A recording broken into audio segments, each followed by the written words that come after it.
Welcome to Meet Me Where I Am, the podcast where we examine what we believe, how we think, and why that matters.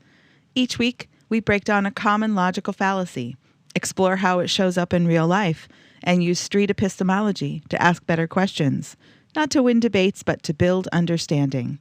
Whether you're a curious skeptic, a lifelong learner, or someone who just wants to have better conversations, you're in the right place. Let's learn ways to have those difficult conversations and build better relationships. Thank you for listening to Meet Me Where I Am.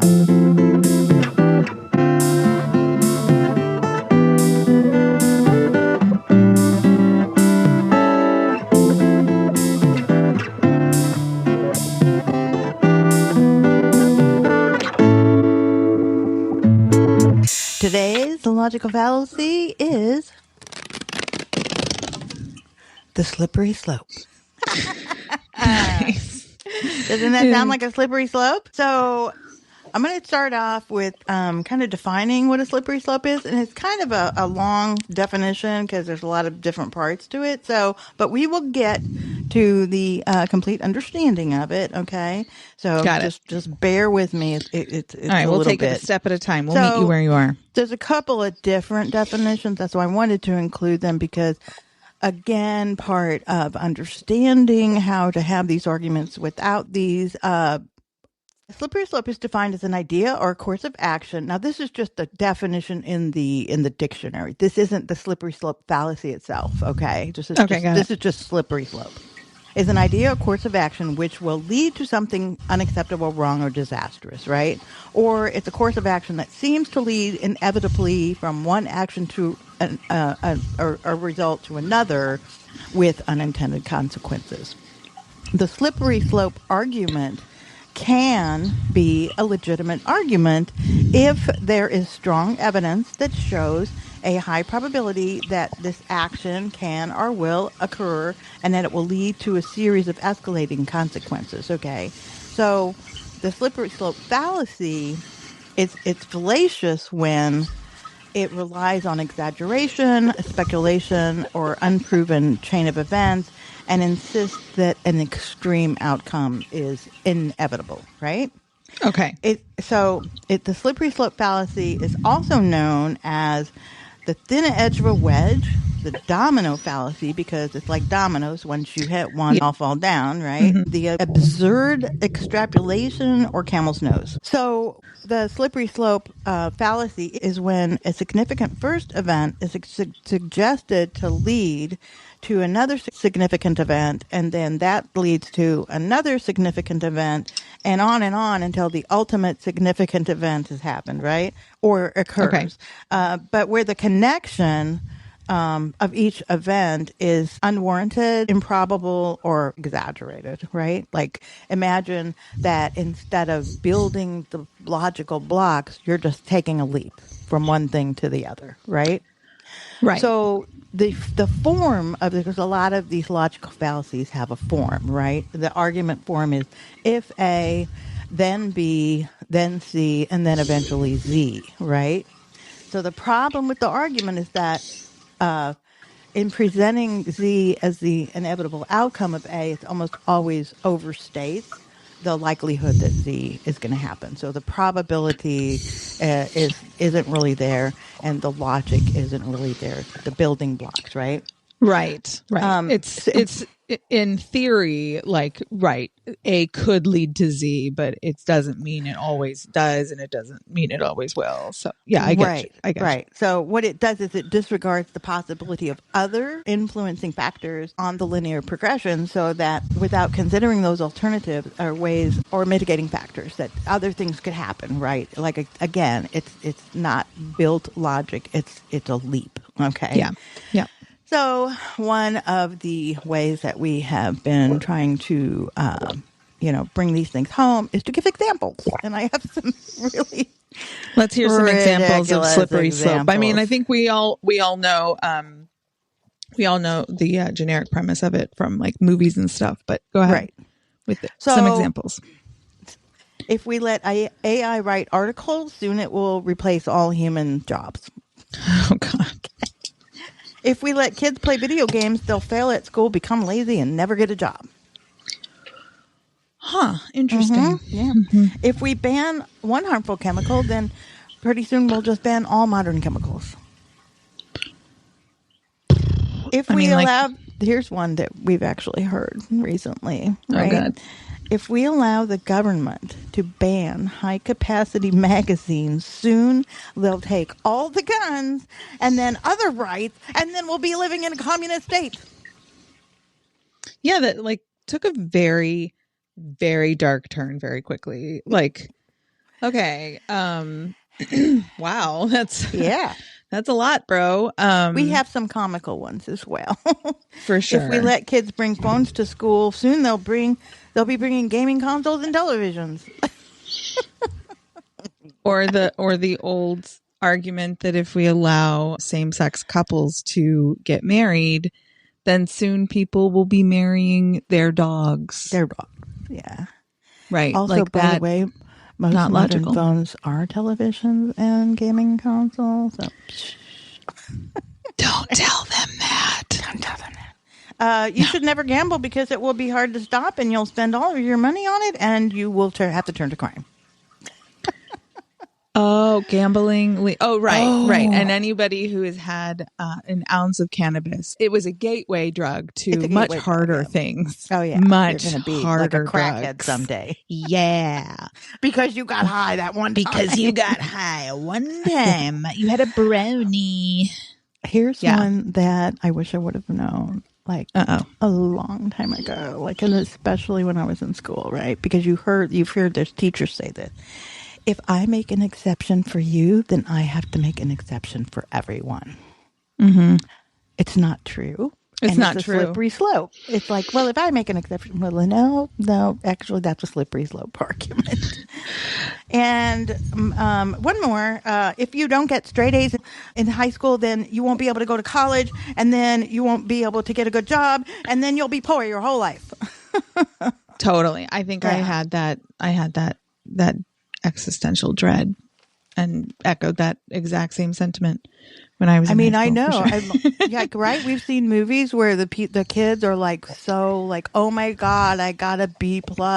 My life is over. I won't be able to get into Harvard, and there are really kids. My husband and friends are teachers, and they talk about the kids and the parents who are very focused on their grades and that minutia. They're very focused if they get a B+ instead of an A-, like, and it can make or break their whole year. Right. And in my husband's case, who teaches freshmen, it could make or break their whole college career before they've even gotten there. That's the pressure that they put on themselves. Yeah, it's nuts. So yeah, it's absolutely it's an exaggeration, and like it doesn't necessarily mean that A will lead to Z. It doesn't actually mean any of that. It's just, again, trying to distract and trying to connect logic where logic doesn't exist. Mm-hmm. So to avoid using the slippery slope, you must examine the connections between the events. Are they logical? And what evidence do you have that the predicted chain of events would occur and are not just relying on mere speculation, right? So that when you make an argument that can look like a slippery slope and you're like, well, I'm saying A and B and C, and, you have to make sure that you have logical connections to A and B and C and, all the way to whatever letter you end up on. Right. So you're looking at yourself saying, how can I avoid making this kind of thing? And that's when you have to think about what you're saying and are there logical connections. Allow yourself to again reserve the judgment and allow yourself to really ask yourself those questions. Mm-hmm. Does this actually make logical sense? And do I have any evidence or proof that this progression is likely or possible or highly probable to happen? Because you can't get from A to Z if it's not highly, highly probable. Right. But here's another aspect of it. Before I get to the how to combat it is why do we fall for it? Because fear is very persuasive. Our brains totally. look for patterns and avoid risk. So when somebody does a slippery slope, it's a pattern and it invokes fear, right? Oh my God, they're going to take all the guns. Oh, we can't let them do that. So they're appealing to your emotion. It is an appeal to emotion. Yeah, it can be. I mean, yeah, right. Yeah, it can be. I mean, if there is a fear factor involved in the slippery slope, then yeah. And pretty much it seems like all the ones I mentioned, even though some of them are quite crazy. Or maybe like not like scary. Okay, like not that bad. Okay, right. If you let kids bring phones to school, then they're going to bring televisions and gaming consoles. That's just silly. How do you counter it is first you want to identify the proposition, like, whatever A is, like in the case with the kids bringing the phones, right? And then identify the final event, which would be, they're going to bring televisions and stuff. And then show how those events may not, that last final event doesn't necessarily need or is possible or highly probable to occur just because of A, right? Yeah. You got to, know what it is. And point out that it's not necessarily a logical progression from A to Z. Yeah. Right? Okay. Interesting. Yep. That's pretty much it. And I have more sound effects. Oh, boy. You've got a whole bag of tricks, don't you? Oh, yeah. It's a slippery slope. I love it. If you get out one bag of tricks, pretty soon our whole show is just going to be a bag of tricks. Oh, no. Are we doing that? Are we doing like that kind of show? I love that. Maybe people will like that. Yeah, that's a slippery slope, right? We're on a slippery slope. So just know, too, that the slippery slope also is a really easy way to fall personally into your old belief habits. If you remember that they're trying to appeal to your emotion by using the slippery slope, then just get control of your emotions, take a deep breath, step back. I know I feel like we say it all the time, but it cannot go unsaid. People just need to focus on, on making themselves better people and good members of society. And it's difficult. I've had a situation just recently where somebody was getting rather heated, and I just kind of tried to remain calm and not go in. Kind of stay in my own space and not absorb their energy. It's hard. It's literally a daily struggle. And I'm not saying I'm a pro at it at all. But I have found myself really controlling my emotions with my children. My children know exactly which buttons to press. As I'm sure I know exactly what buttons to press on you, right? Oh yeah.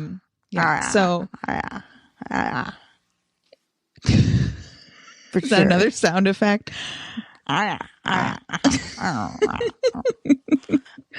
So don't fall for a slippery slope, because if you fall for a slippery slope, then pretty much everyone's going to fall for a slippery slope, and then we're all going to be at the bottom of the slope, okay? And it's not going to be good.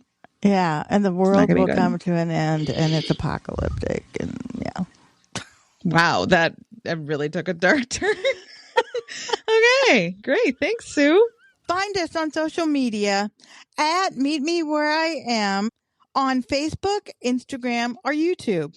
You may also email us at meetmewhereiampod@gmail.com. If you do leave a review, please don't be anonymous.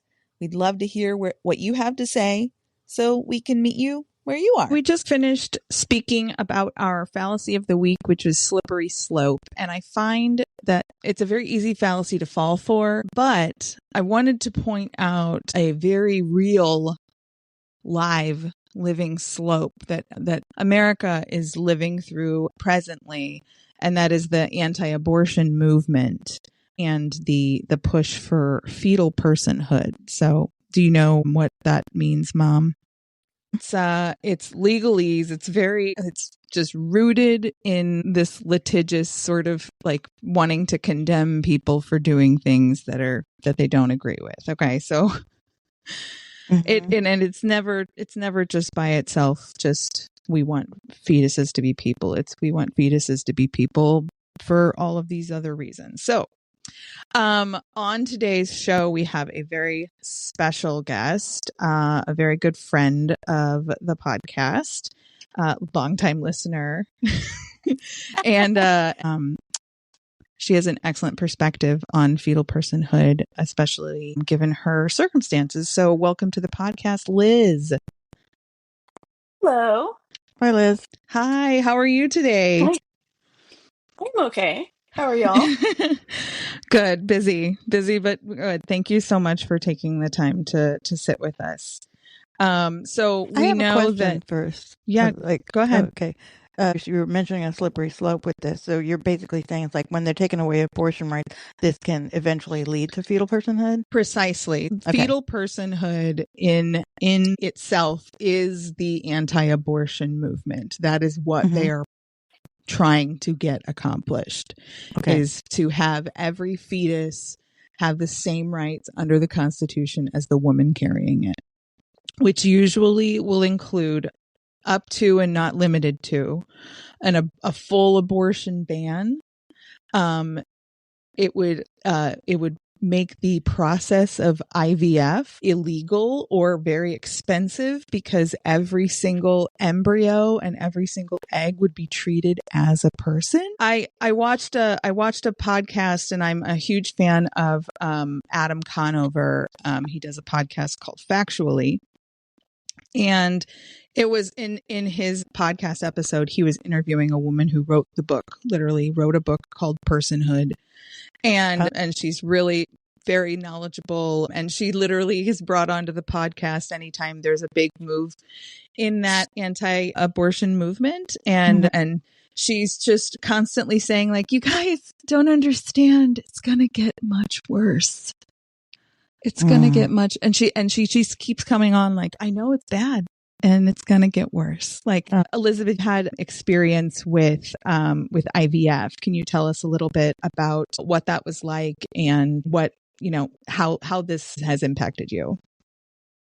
Yeah. So my husband and I experienced infertility, and it was not any one thing that they could diagnose. It was basically unknown reason. We went through, and when I say we, I went through 9 rounds of something called IUI, which people don't even know about until you're in the actual throes of things.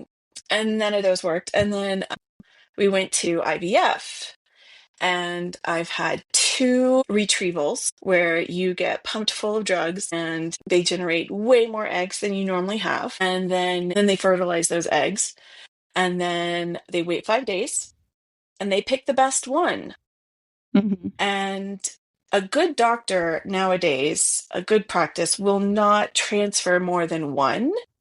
They might do 2 if you have to literally sign more extra paperwork to do 2. And then the others, there is the massive stack of paperwork you go through about what to do with the ones not transferred. Either you freeze them, if they're considered good and viable, you freeze them. But here's the thing people don't get, and I didn't really understand this. We have a serious lack of health education on this in schools. Yep. Man, I learned so much. Out of 8 eggs that were fertilized, 7 kind of took, and then each day we would get a call with a report of, okay, we're down to 5. Okay, we're down to 4. Now we're down to 2. Okay, we have 1 good one. Right. Wow. So you have all this paperwork to sign about what do you do with the ones they do not consider viable. They are still a fertilized egg. They are still an embryo, but they have done so much research in the field now. It is just far and beyond what it used to be. They have a grading system for what is the most likely to take and to actually develop. So are they actually looking at it microscopically and saying, yes, there's something not right here right now? Yes. Okay. Yeah, so they're it's trying to just pick the one that's going to have the most likelihood of attaching. Yeah. So in my first retrieval, I had 8 eggs that were taken and fertilized, and I ended up with 1 usable egg, and that is now my child. That one worked. Okay. So you have a series of things you're asked. this in this stack of paperwork you fill out, and you have to get notarized and everything. Like, people just don't have any clue until you go through Everybody it. thinks it's just some Yeah. willy-nilly kind of decision that Like, you you make, just but it's like go to really not. no, it is huge. I had to watch like training videos, Mhm. basically like telling me everything you didn't learn in health class, and Yeah. pass a test to prove I knew everything from Oh my that gosh. before I could go into the IVF setting. And They don't Wow. even give you a test when you become a parent in Yeah. in normal No, situations. they do if you have Okay. IVF. If you have so IVF, yeah, apparently so you have to pass a test. yeah, Shoot. so in the paperwork you have to sign, you have to say what to do with the unused embryos. Mhm. Mhm. And if one is graded lower than that they will transfer, they won't transfer it. You can't be like, oh, I don't care that it's a C plus or a Oh, C1 or okay. They a won't even take B1. the risk of doing They're it. So they like, no, yeah. it's a C. We're not going to transfer that. So they grade it on an Um, A, B, C, D scale. yes, so they consider it a non-viable. Um, yeah, Yeah. it's like an AA, AB, BB. It's a little confusing. Yeah. So the ones that are non-viable, you choose what happens to them. There's the just dispose. Mhm. There's the keep for research, and then there's this is the one that the evangelicals think is, oh, well, let's just do this, where they transfer them at a point where they know they won't make you pregnant. Okay, so So they're not spontaneously they abort. won't implant. So right. like when you're not in that right part of the cycle and you aren't on any meds or anything, they would do a transfer then. People don't realize how expensive transfers are. They're Why would they do thousands that? just But for it's the just a transfer. performative thing. Yes, it is a performative thing because for some people, their faith would not allow them to do differently. And that is fine. And that is a choice they Yeah, can make. sure. But Yeah, that is that's not fair. a choice to force onto people. Right. Transfers for me have always been fairly traumatizing. Oh yeah. It might just be me. They I cost don't I thousands of no, dollars. I assure you it is not just I you. don't think it's just you No, either, you know. it's not just you. So for my husband and I, we chose research. We are Mhm. both fully supportive of medical research. And The more we so know. that's what I Mhm. chose. Yeah. And then you also have to choose if you have more embryos that are viable, what to do with them. You can freeze them, you can put them up for adoption if you're not going to use them. And there are people who Wow. will adopt embryos because they want to carry their own child, but they are not able to. So it's an option for some people. And then there's just, if you get to the point and you've had the number of kids you want, but you still have viable embryos, some people give them for research or just disposal. We wanted to keep all of ours. I think I chose, like, if we had like so many we were never going to use, to put them up for adoption. Mhm. Just because if you have a good viable embryo, someone else might need that. Yeah, for sure. Yeah. For my mind, disposal was never an issue I wanted to get into. It's so complicated because when I talk about embryos, I'm talking about children I want to have, Yeah. and it's such a it's a big thing for everyone. Has different feelings at different times. Anyway, I want to thank you for sharing all of that because you're right. Like, it's a lot to handle, and you've just been doing it. And a lot of people don't understand. They just want to say it's about the babies. It's about, it's the babies are so important. We got to protect the babies. Yeah, but the mom here is like jumping through all these hoops trying to become a mother. Literally just trying to become a mother, and like, she matters. She matters right, too. But also what I'm right, hearing is that it's very personal to you Yeah. and that you can't tell somebody else what they should do. Right? Yeah. exactly. Yeah. what works for me is not what's going to work for somebody else. Right. And as far as personhood for an embryo goes, I absolutely do not believe that an embryo or a zygote or a fetus has the same rights as a full grown born human being. Yeah. Agreed. And bringing it back to that the main topic, it's hard to say that sometimes because of how fiercely I wanted children. Yeah. But there is the scientist in me that understands the biological aspects. And then there's also just everyone likes to distort what the Bible says, but the Bible does not say you are a person the moment you are conceived. It says you receive your soul, the breath of God, when you are born. And that's what I have to comfort myself with, because we haven't talked about my other aspects of my journey yet. Yes. I don't know how to segue into that, but yes. Well, I'll segue now. Yeah, no, it's about sharing your experience on social media, right? And wanting to have those conversations with people that that you know and love. It hasn't always gone very well, right? So go on. That's never happened to me. What are you talking about? Right. That never happened to anybody before. I do try to be careful what I bring up and go after on social media. You do. I see the restraint that you practice.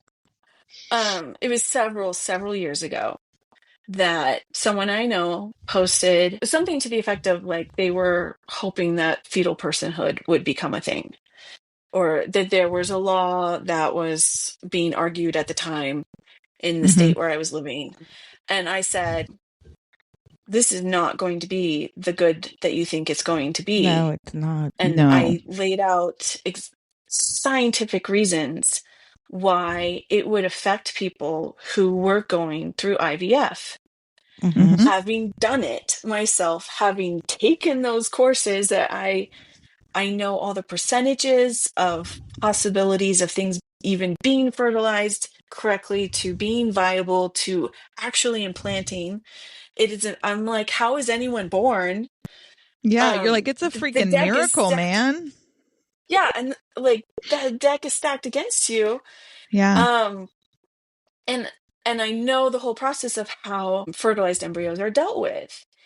And I know that if you made it illegal to dispose of or use them for research, scientific research, it would shut down IVF clinics. Yeah, it would. And I knew that because doctors could not operate under those circumstances. And the person that I knew, can I ask one question? Do some of these fertilized embryos, they just kind of you say they're grading them, but basically what's happening is they're kind of dying on their own, right? Is that what it is, more or less? Some of them do stop developing. Okay. So some will stop developing, and then some are still developing, but they're graded based on their features and how well they've developed. And if they're graded too low, they're not considered viable for such a They're basically considered it's never thing. really going to become a fully formed human. Like it's not. No, it could. It could. It really goes down to your doctor and what they consider their cutoff. Okay. There is a doctor in Colorado. I think he came up with the grading system, and he is one of those ones that's like so expensive, and celebrities go and use him because he has high success rates.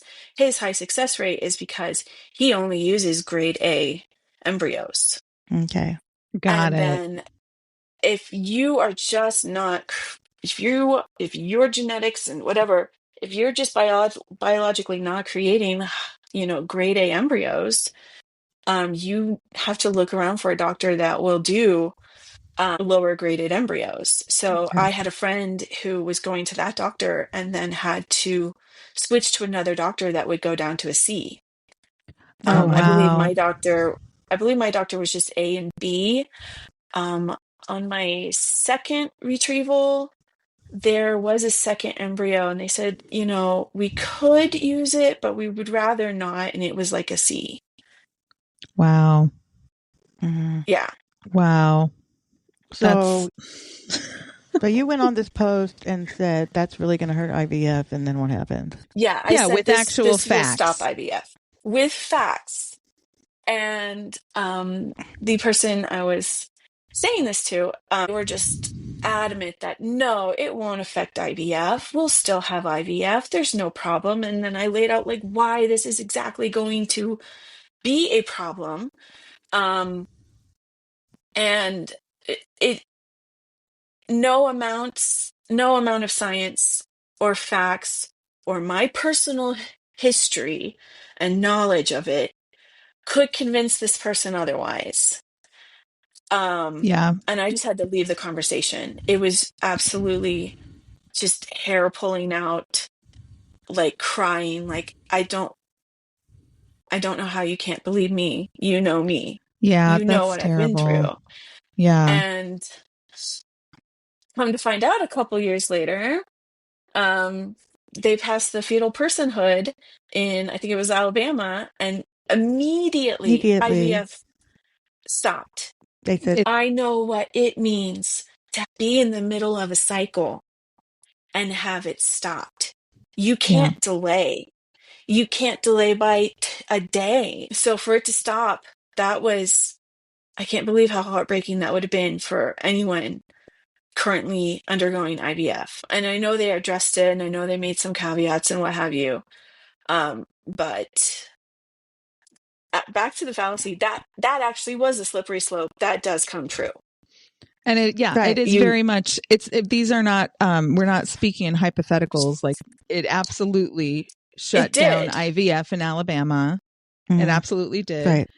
People are being held in the United States having had miscarriages, but are being held under criminal charges for fetal, what was it? Fetal, attempt to murder fetal side. Yeah. Yeah. So that was basically one of the first things I said about the slippery slope is that it's an argument. It can be an argument. It can also just be a chain of events, right? But it can also be valid if you have proof and evidence to show. Like it's only a fallacy when you don't have the proof and evidence to show that these things can happen. But when you actually have proof and evidence to show that, yes, if you have past fetal personhood, it's going to lead to women being imprisoned for miscarriages, which already has happened. It is going to lead to shutting down of IVF, which already has happened. It also adds the layer of criminality to it. So doctors are going to be, fearful of their jobs and their practices if they treat people that are exhibiting signs of a miscarriage. People who seek medication like abortion pills. It's a miscarriage. It's jail time. Jail all time of that because you're killing the fetus. Yeah, exactly. If you have an alcoholic drink while you're pregnant, you could be arrested for endangerment of your child. If you're doing drugs while you're pregnant, you could be put in jail for endangerment of your child. And so the anti-choice movement has been leading to this decision and this Supreme Court decision. And the woman in the podcast mentioned that IVF has 80% approval rating. Yeah, it is. People do not connect fetal personhood with these advancements in this with IVF. So like it very much is connected and it very much is happening today. Like these things are happening today. This is not a rhetorical situation. Right. And the whole concept of a fetal personhood was like, say, the law of the United States. It would have much further and many more impacts than just IVF. It would, and that's the slippery slope. I mean, it will eventually, potentially, and it's probable that if they make fetal personhood a thing, you wouldn't be able to get an IUD. You wouldn't be able to get whatever, the whatever. Yes, Plan A and Plan B, even the ones that Yes. prevent that thing from even. Ugh. And then what's after that?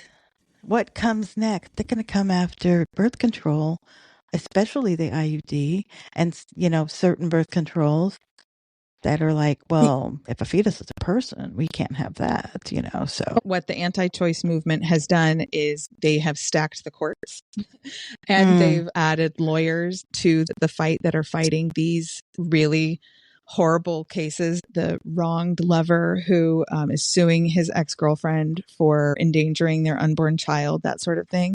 Those are actual cases that are coming forth. That's just one example. Right.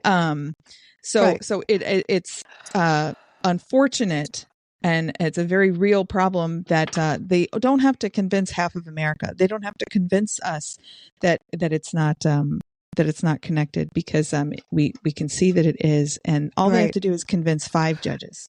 And we know that 5 judges. Also, fetal personhood would completely ban abortion everywhere, which means that once again, women would take matters into their own hands and get back alley things, and it would become much more dangerous for them, because we already have those statistics are already on the books of how that happened and how those things played out. And when women had those back alley and abortion, they died much more often, like that times more often than they do now with the pills. And even if they have to go to a clinic and have, the actual procedure, right? We already know that. And fetal personhood is, it definitely, it is a slippery slope, but it's not a fallacy. It's not a fallacy. It's true. It can seem insincere to care so much about fetal personhood when actions speak louder than words, right? They don't vote for the things that will help people have children. They don't do those sorts of things, right? They don't particularly seem to, and that's not, but I'm just saying that the whole argument of fetal personhood is usually shrouded in somebody's idea of monogamy or someone's idea of motherhood or parent. It's always it could be a number of things. It comes down to controlling women. Yes. Fetal personhood is not about protecting a fetus. It's about controlling a woman and her choices. Totally. That's 100%. what it is. From trying to force monogamy or blaming her because she should have been abstinent, or that's my favorite. Well, why didn't you just keep your legs closed? Okay, so if all the women kept their legs closed, who are you going to have sex with? I know. They aren't having sex anyway. I think it's in South Korea. The women are like, we're done with this. They have a very more misogynistic society, and they're the 4B movement. No. Yes. Yeah. So unfortunately, we don't have enough women who also have issues with fetal personhood. I think that's part of our problem, is those men who have a problem with, loose women have a wife who is agreeing with them. But going back, if you have such rights for the fetus, and the fetus is dependent on the mother, you cannot have equal rights to each other if one is dependent on the other. And this is what just really gets me. I remember when I was pregnant, and I think it's because I had read an article about this, and it really made me think. I was in a state with, protected abortion rights until I think 22 or 23, maybe 24 weeks. And when I hit that mark, I was like, I don't have full control over my body anymore. Even with a seriously, greatly wanted pregnancy, I was like, this sucks. I am not a whole person anymore. Yeah. And I just, anyway. That's really absolutely, yeah, for sure. It kind of reshapes the idea of becoming a mother. Yeah. because, and like, to be fair, and I think that you could probably ask any woman, when you were pregnant, did you feel like you knew that this baby was growing inside you? It is a very magical thing, and you would do anything to protect this baby, right? Absolutely, 1,000%. So in a way, Right. every woman who's pregnant knows that this thing is more important than them. However, I fell when I was 38 weeks pregnant with my first child, and they didn't even give me a Band-Aid. I went in for observations because I fell on my stomach. They hooked me up to all the monitors, but they didn't give me Band-Aids for my like scraped up knees and hands. Literally did not look at the mother to see if she needed help. So like, it's a problem, to be sure.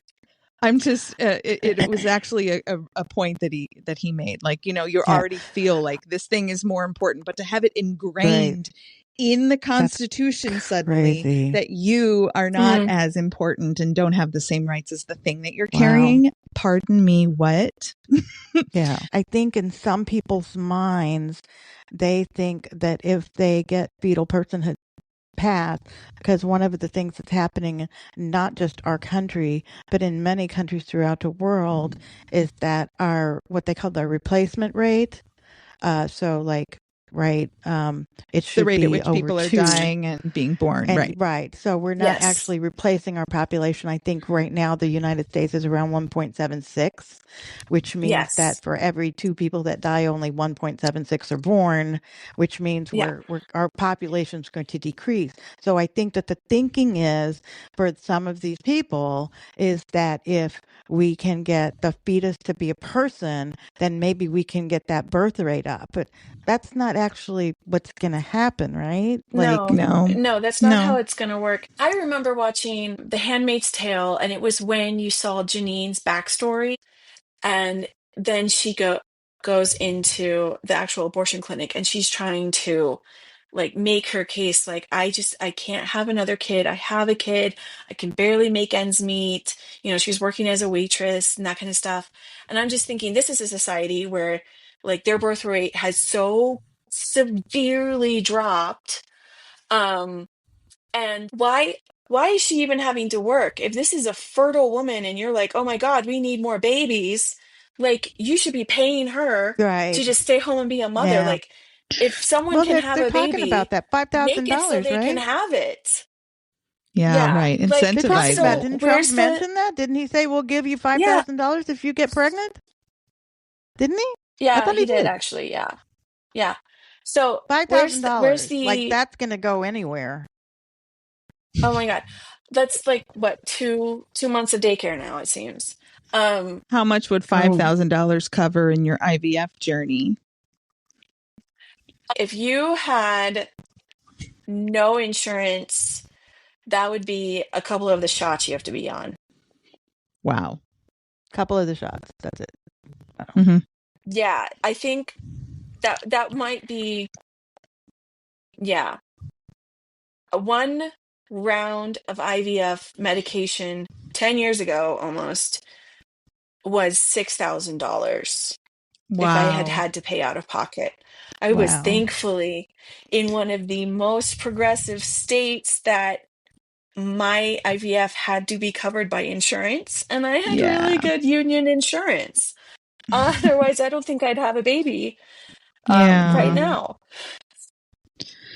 Yeah, these very tight bans on abortion in certain states are making it very difficult for people who even want to have a baby because of, miscarriages, problems in your pregnancy. You can't get medical care when you should have medical care. I have a cousin who is from Texas. Her family's in Texas, and she lives in another state, and she's pregnant, and she will not travel to Texas while she is pregnant I don't in blame case her. anything goes wrong. Right. Yeah. I worry about that too. I mean, I still have a daughter who might consider having a child sometime in the next 10 years. And we live in Illinois, so, maybe it's okay. But, it's so far now it is, but what happens down the road? I Right. don't know. I don't know, because I I think about it, like if I was at the age of where I could get pregnant now, I totally would not want to do that. I mean, in Illinois, I would feel safer, but I still wouldn't feel completely safe. And traveling to Georgia or Tennessee or Alabama or Texas or any yeah. place south, really. Sorry. Yeah. Yeah. She's not she's not in No, Texas, she's but she in won't go there. no, And that's where she her won't go family there is. right now. Right. Yeah. So Right. she's Well, like, I "Why don't don't you come blame her. visit me?" So, I mean, on that note, that's why I left Texas. That's where I was before. Um, um, After Illinois, I was in Texas, and then I left Texas because of SB8. I actually had a miscarriage. It was my last miscarriage. I've had three. I had a miscarriage just days before SB8 went into effect, and it oh was the wow. kind of miscarriage where they call it a missed miscarriage. So you have to have a D&C, Yeah. which would have become much harder to obtain if it had been just days later. And after Wow. results of that, I was like, I can't risk getting pregnant in Texas because of the serious likelihood of it ending in a miscarriage at that point in my life, having had so many. And I went on birth control. And I desperately wanted more children, but Mm-hmm. I could not risk getting pregnant in Texas with my Yeah. health history. That's the heartbreaking thing. They Well, and want that, more babies and they're going right. to get fewer babies. Yeah, and that's the thing, because you were already a mother, so you wanted to make sure that the child that you had was taken care of too. And for a lot of Yeah. people that have abortion, that is one of the reasons, is because I was on birth control and I have 4 kids and I just can't have another. Like, this is one of Yeah. the reasons that people give. Um, And the whole idea of, well, you could just give it up for adoption, again, this should be this person's choice, because she still has to take care of these 4 kids. And if in the Right. meantime, she has to work to support them and also take care of them, and also the pregnancy puts her at a higher risk for every complication and, potentially even dying, then it should be her choice to decide that I just can't do that. It's not good for me. It's not good for my family. Let me Yeah. take care of the kids I have. Right. So, Especially when you have kids. Like, how can you expect someone to have a baby and while they're taking care of their kids, and somehow they have to tell their kids, oh, this sibling is going to like go to another family. I couldn't imagine. one other thing about fetal personhood too is that if fetal personhood does that, period tracking might be potentially become a point where it has to be enforced. Right? Well, right. That was another point that the podcast brought up, was the enforcement of these rules that are likely to start coming out in different states. And oh my God, it's just all about controlling women. It just all goes back to that. Thank you so much for being on our podcast and for sharing your story. You've definitely gone through a huge, lifetime of understanding what this is and the impact that it will have on society. So thank you. Yes. Thank- Yeah, You're welcome. Thanks for definitely. Thank having you. me. Yep. Thank you. So everybody have a wonderful rest of your day. And Oh yeah, it's all sunshine from here after this discussion. oh yeah, right. Everyone's just going to run out and Yeah. eat cupcakes. Mm-hmm. Oh yeah, thanks for having me on for such an easily Yeah, agreed nice. upon topic. Yeah. But we're trying to work towards having those difficult No, discussions. I I had to know. wrap my mind around I like literally had to wait to be into the mindset of talking about this because it's such a deep rooted, lots of people have strong opinions about it. So Very strong. Yes. very strong. They do, don't they? It's often very misguided. And so I hope that we were able to provide some insight to allow people to better understand what it's like to go through IVF and what it truly mean to the country if fetal personhood is passed. Like it would be devastating. It's not the solution. It's very much they didn't think this one through. Right. Right. And I was just going to say, I feel like we only just touched on some of the potential negative outcomes. Like we didn't even, we're just at the, the tip of the iceberg. Like we talked about many different aspects, but still there's many, many more that we didn't I'll share the podcast that I watched, the Adam Conover podcast as well. I've some other sources. Factually. I've listened to Factually. He's pretty good. Yeah. Yeah. Highly for sure. All right. Thanks everybody. Have a wonderful day. Thanks, Liz.